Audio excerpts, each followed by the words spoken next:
Welcome back to another deep dive. Today, we're exploring an automotive icon. One that just got a, subtle update, but it feels pretty significant. We've been digging into what people are saying about the latest Toyota Century SUV. And our mission really is to figure out why this vehicle, people call it automotive royalty, right? Why it's so much more than just, a car. We want to see how this one seemingly small feature actually tells a whole story about luxury, privacy, and just, wow, incredible design. Get ready for some surprises, I think. It really puts you in that very opulent passenger seat. Okay, so let's unpack this a bit. The big headline for the 2025 and 2026 Century SUV models is this new standard feature, dimming rear glass. Now, this isn't just some minor tweak, is it? It feels very deliberate, like they added it for a very specific reason. Oh, absolutely deliberate. And what's really interesting is how Toyota's done it. The rear door windows, the rear quarter windows, they can switch between three settings. You've got clear, then sort of semi-transparent, and fully opaque. How does that actually work? Well, they layer this special film between two panes of laminated glass. It lets the people inside control the light, the visibility. Interestingly, though, the big panoramic sunroof that still just has a normal electric sunshade. It doesn't use this fancier dimming tech. Okay, so what's the main goal here? Why do this? It sounds like it's all about privacy, right? Especially for whoever's sitting in the back. Exactly. It's a huge boost for privacy. They figured out how to block the view from outside, but without, making it feel like a cave. Yeah. You still get that soft, natural light coming in. Natural light, even when opaque. Yeah, and get this. In that fully opaque mode, they specifically designed the atmosphere inside to feel kind of like a traditional Japanese room. Oh, interesting. It's not just looks. It taps into that whole omotenashi concept, that Japanese hospitality where every little detail anticipates your needs. Mm-hmm. It makes the car feel more like a serene private space. It's more than just transport. It's like this tailored, tranquil experience. Right, which, brings us neatly to what this Century SUV really is, doesn't it? Its core identity. It's built to be driven in, not necessarily by the owner. The focus is just overwhelmingly on the back seats. Yeah, absolutely. When we say catering to the rear passenger, it's the whole package. Everything's designed around them. You've got features like electric steps that retract. The rear doors, they open really wide, like 75 degrees. Easier to get in and out gracefully, I suppose. Precisely. And there are assist grips put just in the right spots. Then there's sophisticated ambient lighting, tables that fold out.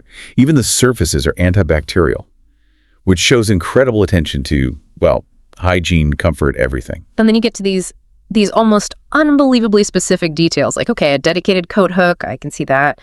But a holder for your shoehorn, what does that tell you? A shoehorn holder, what kind of message does that send about the whole philosophy here?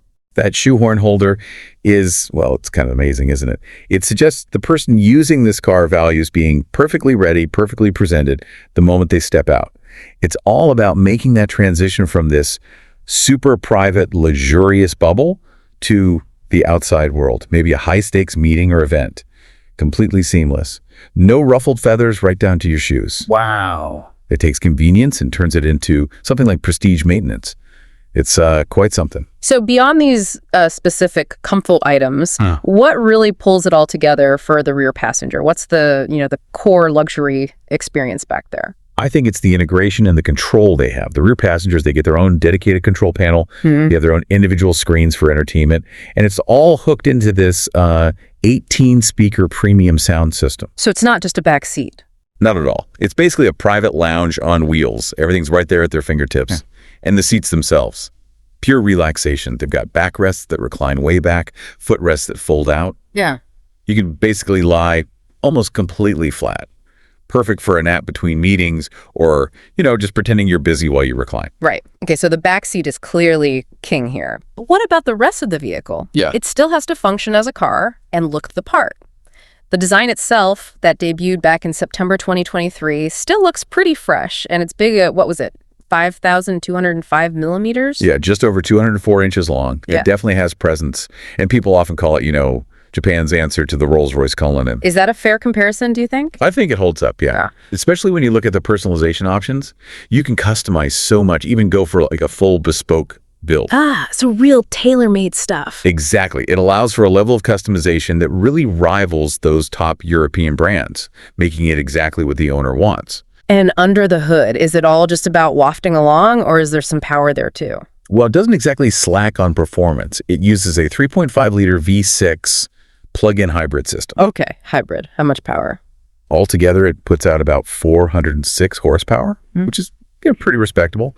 And that power goes to all four wheels. They use this E4 advanced AWD system, basically electric motors on both axles, gives you really precise traction.